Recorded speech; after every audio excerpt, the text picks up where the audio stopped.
That is easy. That's got to be Yadier Molina. I mean, this dude is so durable. He's killing it. I just think about his arm. If I'm at first base as a runner, I'm definitely not going to try to run on Yadier Molina. Catcher, I'll go Buster Posey, just because, you know, he's still pretty incredible, and he's been doing it for a while. Guy's been in 3 World Series, won them all, and he was a part of some amazing teams, and won an MVP. It's Buster Posey. I mean, Joe Mauer. You can't forget some of these dudes that's been around for a long time. I'm gonna go with Yadier Molina, though. I just think Yadi has been around the Gold Gloves, everything about that catch position that you see him do as far as how he handles the pitchers, and then he turned into a really good hitter. So I'm gonna go with Yadi.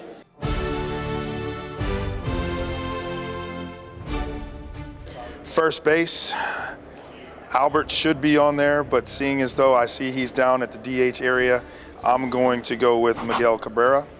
I don't think there's a right-handed hitter outside of Pujols over that decade and over my time playing that he was a pure hitter. He was the best hitter ever for a while. He's great.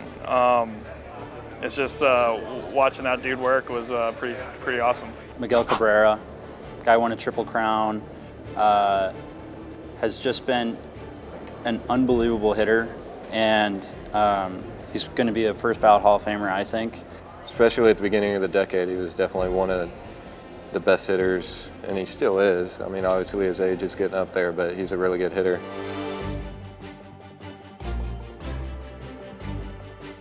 Second base, gosh. And there's some good ones there. That's a tough one. I'd go Robinson Cano. Robinson Cano is probably my choice. He's one of those transcendent players that where like everything he does, every little kid wants to be like him. So I would go Cano at second. I got to go with my boy Kinsler. He's awesome. He's had an incredible career, and you know, privileged to call him my teammate. You threw Altuve in there too? Gosh. I'm going to go with Altuve. I think he's just somebody that you want on your team. He's a grinder. He's got the power numbers, and he's a really good defensive second baseman. I like Robbie Cano. Robbie's kind of a total package. He can run, he can hit, he's got one of the smoothest gloves I've ever seen. So I'd go Robbie Cano. There you go. You talking about all these hits. Those are numbers. I just look at the player and what they've done. When you're a game changer, you got to get love from me. From a pure hitting standpoint and someone who is as smooth as they could be at second base, Robbie's at the top of that list.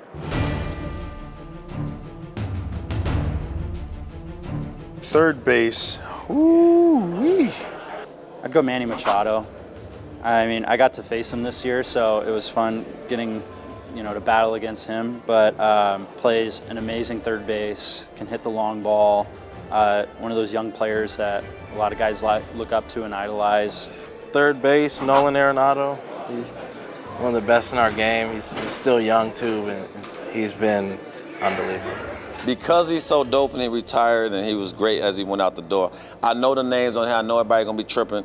Nolan's on here, Manny's on here, JT, Anthony Rendon. I gotta go with Adrian Beltre, man. I think as a third baseman, I'd have to go with Nolan Arenado. Defensively, offensively, regardless if it's Coors Field or not, Nolan gets my vote as third baseman. Oh, that's easy. That's Adrian Beltre. I mean, with what he's done over the course of the game, Adrian Beltre, that's too simple at third. Right now, I'd probably look at Lindor. I'd probably look at Francisco Lindor for shortstop. I just think with what he's done in the game thus far, I think he brings a lot of electricity to the game. Probably go with Francisco Lindor. He's fun to watch. Can flat out hit, as most of these guys on this list can. But I'd go Troy Tulowitzki. Played in Colorado, had a lot of success there. Played an amazing defense. That's a close one, but I go Tulo at short. He's leaving soon, but Tulowitzki was a beast, right? Like Francisco, you're gonna have his day. But when you talk about studs and numbers, Troy Tulo was off the charts. So Tulo's my guy, shortstop. I grew up just outside of Atlanta, so I enjoyed watching Andrelton Simmons play shortstop. He actually pitched, I want to say, in community college, so he always had the rocket arm. So he's just an electric player to watch on defense, making the plays and making throws that you didn't even think was possible. DH, that's easy. Oh no, it's not easy. Can we have a tie? DH is Albert Pujols, the machine. During his prime, he was so fun to watch. My DH would be David Ortiz, Big Papi. Everybody loves Big Papi. One of the most liked players in baseball. He has a little flair to him as well. Like everybody wants to be like Big Papi, so I'd go David Ortiz. I got to put both guys in here, man. Actually, I'm sorry, I got to put 3 guys in there. I got to go with Pujols. Big Papi is on here. Nelly Cruz, Edwin. The DH spot is JD Martinez. Gosh, I'm going Pujols though. I got to go with Albert, David Ortiz, and I got to put Nelson in there as kind of like 1B, 1C. He slid under the radar last year, and he's continued to slide under a lot of radars and just continue to do damage over the course of the years. Albert and David's numbers speak for themselves.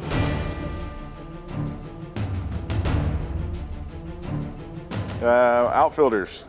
Obviously, first on the list is Mike Trout. There's Mike Trout's definitely on there. Obviously, yes, Mike Trout is going to be in there. Mike Trout, that's one. So stop tripping there. I know y'all was like, what you doing? I got it. Let's see, Stanton. He's up there. He can hit the ball so far. Strong guy, and he's intimidating to look at in uniform. Mookie Betts would be on my list. He is, as far as right fielders go, as far as outfielders go, he's special. It's Ryan Braun, and we're going to do Adam Jones. You know, from the longevity of what those guys have been able to do over the course of their career. Mookie Betts is 2. I'd go Adam Jones. I played with him this year, so I know him a little bit, but the guy never was hurt or injured, always played every single day, has won some gold gloves, won some silver sluggers, so I'd go Adam Jones, my second pick. McCutchen. His days in Pittsburgh when he had his dreads, and he was not only a great hitter, but he didn't hit the ball to center field to McCutchen. He was going to rob it, or he was going to track it down somehow. I'd go Christian Yelich. Just from what he's been doing lately, he's going to be a good player for a long time, and just what he's shown the past few years, he's one of the best players in the game. I'm going with a guy that I know y'all going to be tripping on, but I got to go with Stan. You hit homers and drive in guys. I know you're going to talk about strikeouts and all that foolishness, but the man can absolutely ball. And so that's my 3. Trout, Betts, Stan.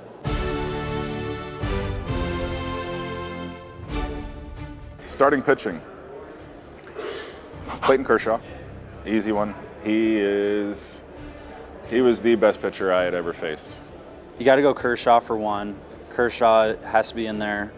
Work ethic, what he puts in, his routine every single day, not even just on the days that he's starting. The other 4 days, he's getting after it and trying to be the best pitcher that he can, and that's somebody that I want on my side. I know everybody's talking about the postseason. I get that, but regular season to get you to the postseason, he's a beast. Hall of Famer, first ballot. You got to do Kershaw, Verlander, and Scherzer, definitely. I'm going with JV, Justin Verlander.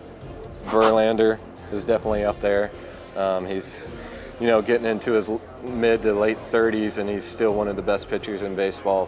I guess Strasburg could make an argument because he just got a lot of money. Congratulations. Madison Bumgarner, anytime you win a couple World Series and then basically put the team on your back one year to help win it all, I'd go Mad Bum at 2. I'm going to go with DeGrom just because of his last 2 years. He's really come on past couple of years, and just facing him this year, he was one of the most explosive pitchers that I faced with his high velocity fastball and his off speed to match with it. It's something special, and it's not really fun to face. I'm going with Jacob DeGrom. And my Met fans would kill me if I didn't anyway, so I'm going to go with Jacob DeGrom. I got to see him in New York, and he's got unbelievable stuff. I don't know how anyone hits him. to be honest. I would go to DeGrom. That'd be my third one. Scherzer gave me nightmares at one point, so I didn't know if he's a good one too. Starters, I got Clayton Kershaw, I got Greinke, and I got CC. All three of them have been really good, and I think CC, how he kind of, revived his career, went to the cutter, and and still being able to be productive the last 3 or 4 years, and pitch well is to me very, very, very impressive.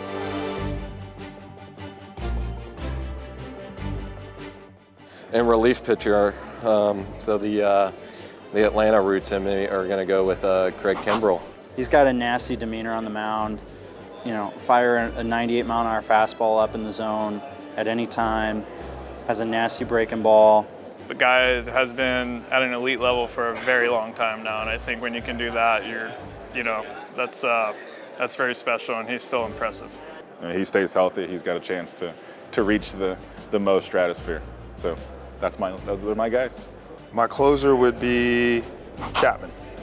Again, this is a guy he's had some rough times, but the longevity that he's had, and I think the success that he's had, still being effective today, I would go with Chapman.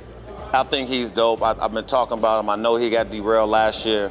Aroldis Chapman, Kenley Jansen, y'all all beast modes, but I got to go with Craig Kimbrell. I think he's that guy. I think he's that dude.